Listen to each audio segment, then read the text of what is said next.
Alors, je voudrais commencer, en fait, on a tous en tête cette intuition qu'on a besoin de la connaissance pour agir. Et je crois que c'est pas mal de commencer par regarder quelques chiffres. Vous avez sur le graphique de gauche les dépenses de recherche en sciences sociales par habitant rapportées au PIB, produit intérieur brut par habitant. Et donc là, sans surprise, on voit que les dépenses de recherche en sciences sociales croissent avec le revenu par habitant. Alors, c'est une corrélation. La corrélation ne dit pas quelle est la causalité, et la causalité peut aller dans les deux sens. Les dépenses de recherche, ça peut être considéré comme un bien de luxe. Plus on est riche, plus on dépense en termes de proportion de son revenu sur les dépenses de recherche sociale. Ce qui nous intéresse, nous, ici, c'est la causalité inverse, si elle existe. Est-ce que quand on dépense plus sur les dépenses de recherche en sciences sociales, ça améliore le PIB par habitant? Alors, en fait, on a envie de travailler sur cette hypothèse et on va essayer tous ensemble de faire en sorte que ça fonctionne, mais ça ne vient pas tout seul. Et d'ailleurs, le graphique de droite nous amène à un peu de sobriété et de modestie, parce que lorsqu'on croise les dépenses de recherche en développement tous azimuts, pas seulement sur les sciences sociales, la recherche et le développement, c'est des données de l'UNESCO, sur la croissance, le taux de croissance moyen, ici j'ai pris entre 1999 et 2002, vous voyez qu'il n'y a aucune corrélation. Il y a des pays qui dépensent peu et qui sont très riches, il y en a d'autres qui dépensent beaucoup et qui ne sont pas particulièrement riches. Voilà. Et donc, la causalité, si elle existe, elle n'est pas automatique, elle n'est pas évidente. Il faut la faire, il faut la créer. C'est un peu le message, l'un des messages de mon intervention.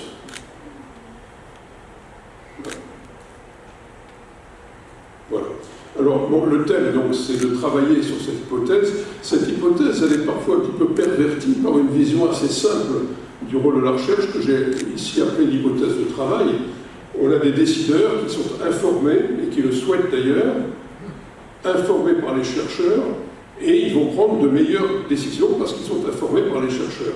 Et donc la qualité des politiques publiques s'en trouve améliorée.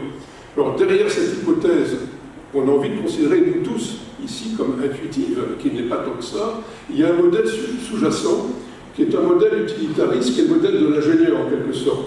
L'ingénieur, il travaille à partir d'une machine dont il a compris le fonctionnement, il maîtrise la technique, ce sont les modèles macroéconomiques par exemple, ou les modèles économiques en général, et puis on intègre des données, le taux d'intérêt, l'imposition, les dépenses publiques, et puis il en sort des résultats, croissance, emploi, inflation, inégalité. Ça c'est une vision assez mécaniste des choses, malheureusement elle ne correspond pas à la réalité. Et elle présente beaucoup de difficultés. La première difficulté, c'est que les modèles sont incertains et on a besoin du débat entre les scientifiques pour améliorer la validité de ces modèles. Et puis surtout, il y a un petit aspect là qu'on mentionne rarement, qui est que croissance, emploi, inflation, inégalité et encore d'autres choses, ce sont des objectifs bien entendu très importants. Mais qui c'est qui arbitre entre ces objectifs? Très souvent, ils ne viennent pas tous les trois ensemble. Il faut accepter de perdre d'un côté pour gagner de l'autre. Et ça, ce n'est pas le chercheur qui est légitime pour en décider, c'est la société. Vous voyez, la difficulté donc, pour la recherche, pour inspirer l'action publique, c'est que le chercheur, on l'amène à faire des recommandations de politique publique, mais le chercheur, il ne peut pas dire si la société doit considérer comme plus important d'avoir un déficit public équilibré, ou peu d'inflation, ou peu de chômage. Vous voyez, ça ne vient pas tout ensemble de façon heureuse et harmonieuse. Et ça, c'est une des limites, je crois, importantes, qui amène à réfléchir davantage à ce lien entre recherche et action. Donc, cette hypothèse, elle peut conduire à une vision linéaire, instrumentale du lien entre recherche et politique publique, elle est simpliste, elle est parfois même trompeuse. Elle est trompeuse parce qu'on attend trop de la science qu'elle nous dise quoi faire. La décision de faire, c'est une décision toujours politique. C'est un choix. C'est un choix d'autant plus que la connaissance est incomplète. On n'a jamais toute la connaissance nécessaire pour agir. Donc on prend des risques. Et là encore, le chercheur n'est pas légitime pour dire « il faut prendre ce risque ». C'est un choix qui doit être arbitré au niveau de la société dans son ensemble. Donc vous voyez, ce lien entre recherche et politique publique, il ne dépend pas seulement des chercheurs. Et on va y revenir. Alors, cela dit, la recherche scientifique apporte beaucoup. Là, j'ai noté 4 de ces grandes vertus, en quelque sorte. La première, c'est le souci de rigueur et le caractère systématique de l'approche scientifique.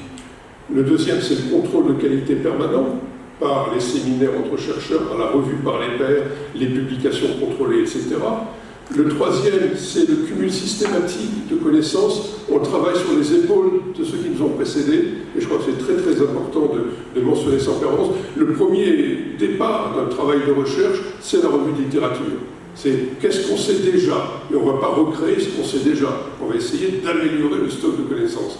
Et puis ensuite, ce que la recherche scientifique permet de faire, c'est d'identifier des problèmes, de les documenter, d'expliquer la complexité, de la réduire. Et elle fournit aussi un cadre, ça a été mentionné dans les allocutions que nous avons eues, un cadre critique d'évaluation, notamment des autres sources d'information, mais aussi des politiques publiques en général. Donc, je crois que ces vertus, c'est le métier du chercheur. Et je crois qu'une façon productive de penser le lien entre recherche et action, c'est de dire à chacun son métier. Le métier du chercheur, c'est tout ça. Et lorsque le chercheur fait une recommandation, de mon point de vue, il n'est plus scientifique. Il sort de son rôle scientifique. Il faut qu'il en fasse. Mais une recommandation, c'est déjà un choix. C'est un choix qui est marqué par les préférences, qui peuvent être personnelles ou institutionnelles, par les idéologies dominantes, par les préférences du citoyen. Et ça, ce n'est pas scientifique au sens pur du terme. Hein. Ça ne veut pas dire qu'il ne faut pas que le chercheur fasse des recommandations. Ça veut dire qu'il faut bien comprendre les différences de métier et d'approche. Quant au décideur, son métier n'est pas de lire la recherche. Son métier, c'est d'agir. Et ce qui va déterminer l'action, le comment on agit, qui est rarement traité par les chercheurs, ils préfèrent le quoi. C'est très facile d'ailleurs, enfin, c'est pas très facile, mais on y arrive. Un séminaire d'une journée sur un sujet donné, on arrivera tous à sortir un texte commun sur voilà ce qu'il faut faire. Le problème, c'est qu'une fois qu'on a dit voilà ce qu'il faut faire, on est encore très loin de l'action. Agir, c'est prendre des risques, c'est agir sur le comment on fait les choses, et à tout moment de l'action, il y a des difficultés qui se présentent, qui n'ont pas été prévues par les modèles scientifiques. Et je crois qu'avoir bien conscience de ces deux métiers est un aspect très important du débat.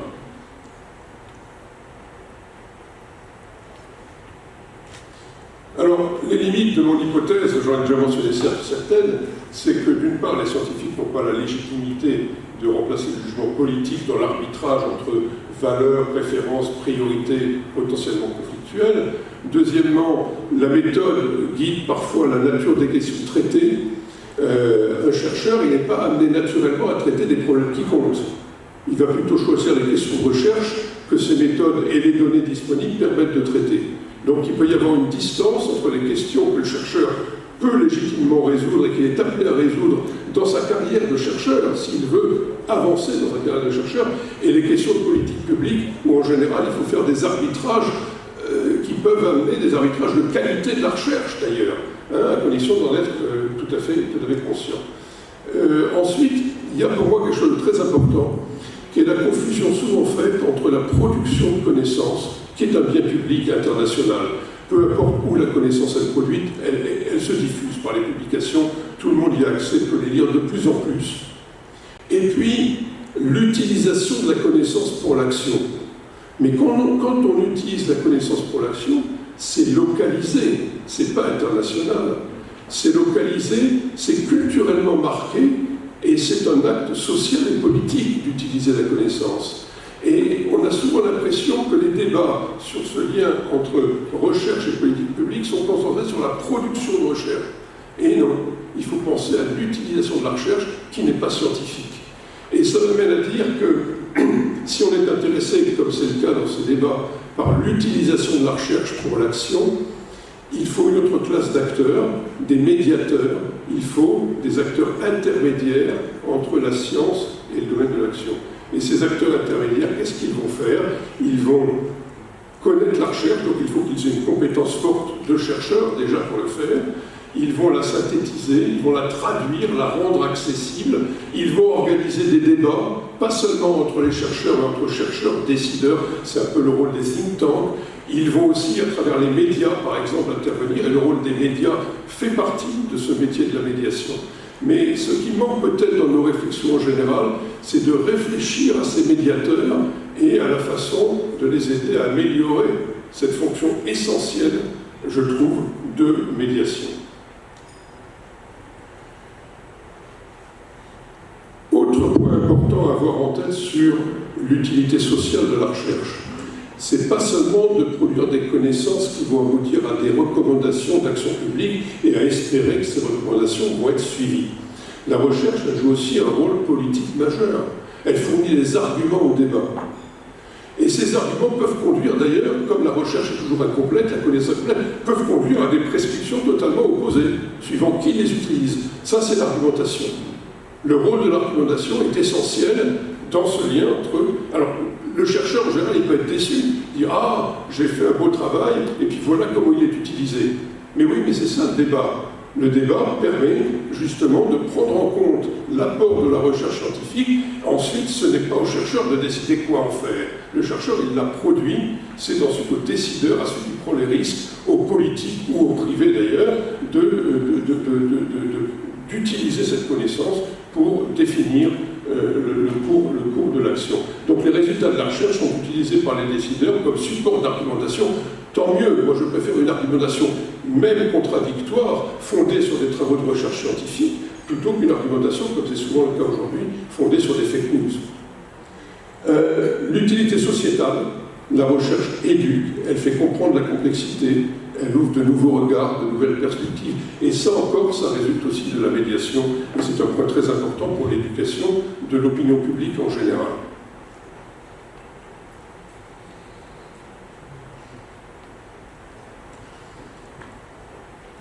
Cette utilisation de la connaissance scientifique, j'en ai un petit peu parlé, elle nécessite l'accès aux travaux scientifiques et la compréhension de ces travaux, donc il faut de la capacité. Donc former des capacités de recherche, c'est pas seulement pour devenir chercheur, c'est aussi pour contribuer à cet écosystème de recherche dans lequel la médiation va avoir un rôle important.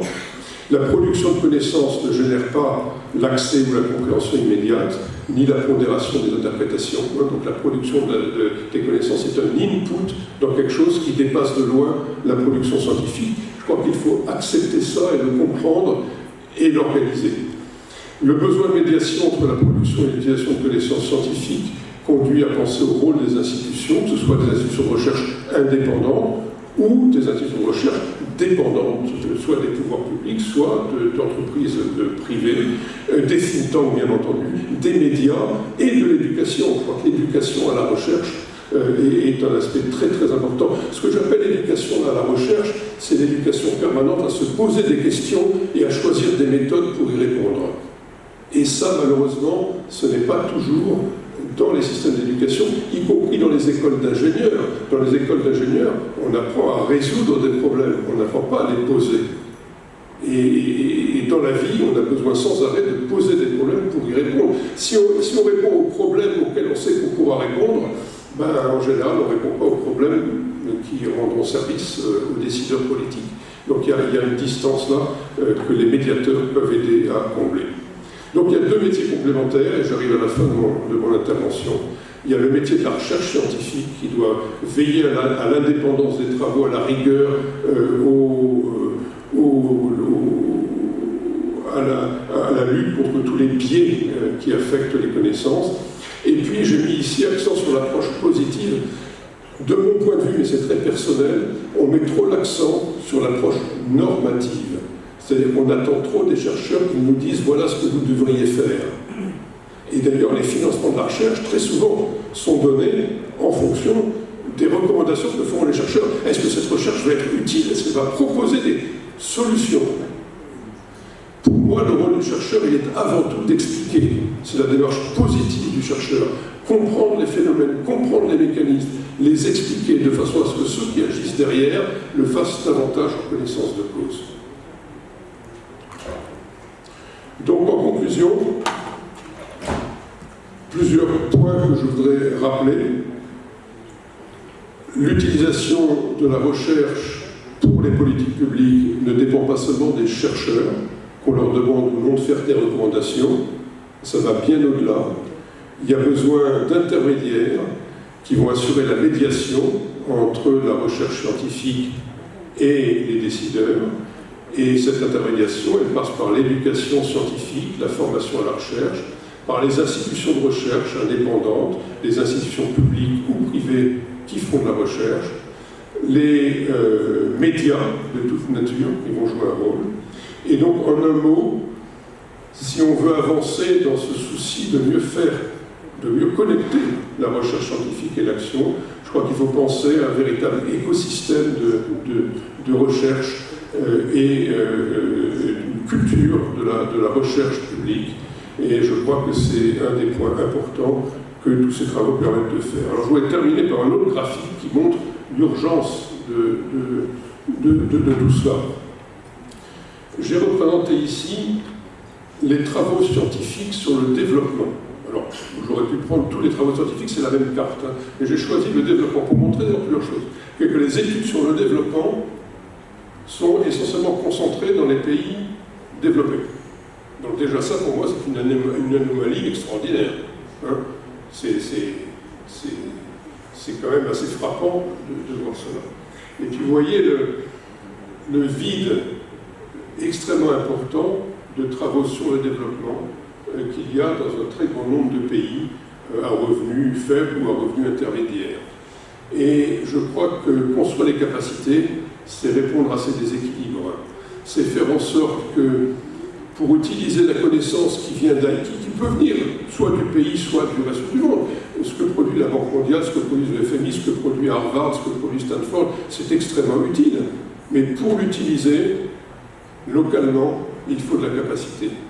Sinon, c'est quelque chose qui vient de l'extérieur, on ne se l'est pas approprié. C'est, comme dirait Joseph Stiglitz, disembodied, désincarné.